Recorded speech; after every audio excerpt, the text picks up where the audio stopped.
Икенле телде мектуплер украинсия сима бюсы Олег Сенцовның ачылығының юзынжы күнінде она қол тұтып, Украинада ве дүнияның онларжы мемлекетлерінде фаалер Русия елчілігі бинасы астында акциялар кечіре. Киевде дипломатик муассисияның бинасы пикет етіле. Акция тәшкілятчылары Украина ПН меркезі ве ватандашлық азатлығы меркезі.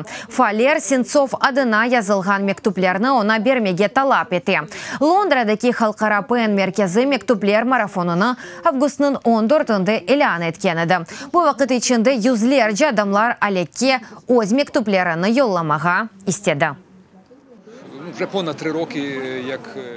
Сақтеве уйдырма хаватларından Хансус Махюм чығарылғанна әнді 3 жылдан зияде қешті. Яқланылғандан ise 4 ел.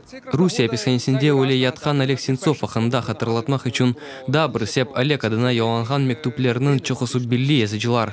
Мен Светлана Алексеевич мектубыны оқыған едім. Бұл үлі мектуплер Мэри Олфорд, Сергей Жадан, Том Стоппарт адындан келді. В последнем письме он мне написал... Сонки мектубында язған еді, язмамада башқа. Яқында сербест олажам, білемке адам умутыны жоя. Яқында андан чықачағына инанмай. Не она ярдым ете білежегіні білмейік. Садыже эпімізден келгеніні япмаға тырышамыз.